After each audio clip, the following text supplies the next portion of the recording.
قرآن مجید کې الله سبحانه وتعالی فرمایي چې اے د دنیا والا خلکو، اے مسلمانانو، اے انسانانو، اے پیریانو، الله تعالی فرمایي چې تاسو کې حرص ده.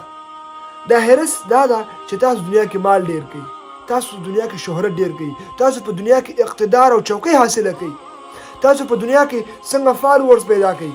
نن سبا خاص کر دغه دی موبایل دی تاسو ډیر زیات غافل کړی وای د الله نه. نو الله تعالی فرمایي الهاکم التکاثر، الله فرمایي غافل کړی وای تاسو لره التکاثر، حرص د ډیر مال، چې مال څنګه ډیر کو دي تاسو غافل کړی وای، بچانو غافل کړی وای، خزو غافل کړی وای، تاسو د اقتدار د چوکۍ د چوکۍ څنګه مو دی غافل کړی تاسو. الله فرمایي نن سبا خاص کر دغه موبایلونو چې څومره دنیا غافل کړی د الله نه، دغه یوټیوب او دغه ټیک ټاک او دغه فیسبوک او دغه میډیا چې څومره د خلک په دې کې مصروف دي او دې لپاره خواري کوي چې څنګه موږ په دې کې ترقي وکړو، خو الله ورنه هېر ده، الله یې پرېښودل. الله تعالی فرمایي چې خلکو تاسو کې حرص ده، حرص د مال درکې ده، حرص د اقتدار درکې ده، حرص د شهرت درکې ده. نو الله فرمایي تاسو غافل کړي وای د خپل حرص چې التکاثر هغه اول مال ډیرول دي، مال ډیروي تاسو.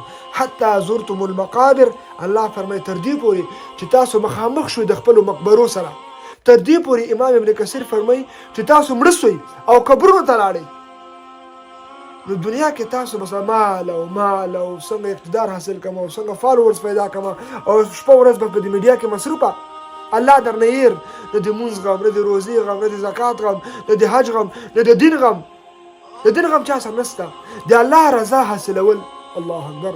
هغه عبدالرحمن فرمایي کنه وای دوباره راتله د نشته په دنیا، نن دې وار ده که دروغ کوي که رښتیا، تیر صحت په مثال مړی د لحد دی، مړی چا را ژوندی کړی په زړه. نن دې وار ده، نن حرص د دنیا مه کوه، حرص د اقتدار مه کوه، حرص د چوکۍ او د شهرت او د دې شیانو حرص مه کوئ. قسم په الله چا چې دې شي حرص کړی ده هغه نه الله یې هرڅوی ده. نو الله فرمایي دا خلک غافل دي. الله فرمایي حتی زرتم المقابر، تر دې پورې د خلکو خپل قبرونه وکړ، مقبرې وکتې او دوی مړه شو قبرونو ته راغله. کلا سوف تعلمون، الله فرمایي نه داسې چې کوم ګمان کوي د انسان زر ده چې الله فرمایي تاسو به پوه شئ. ثم کلا سوف تعلمون، الله فرمایي نه داسې زر بیا چې تاسو پوه شئ. الله فرمایي چې اصل کامیابي په دنیا کې دا ده چې انسان الله معرفت حاصل کړي، الله سره محبت پیدا شي، الله یې مقصود وګرځېږي، الله یې محبوب وګرځېږي، الله یې مطلوب وګرځېږي. دا کامیابي ده. دا کامیابي نه ده چې مال مې ډېر سي، اقتدار مې ډېر سي، فالوورز مې ډېر سي او الله پې پرېږدي. دا خو طبیعي ده. هر هغه مال، هر هغه بچی، هر هغه اقتدار چې ته الله نه لرې کوي دا فتنه ده. که هغه فیسبوک ده، که هغه نور میډیا ده، که هغه هر شی چې الله نه تا لرې کوي دا فتنه ده.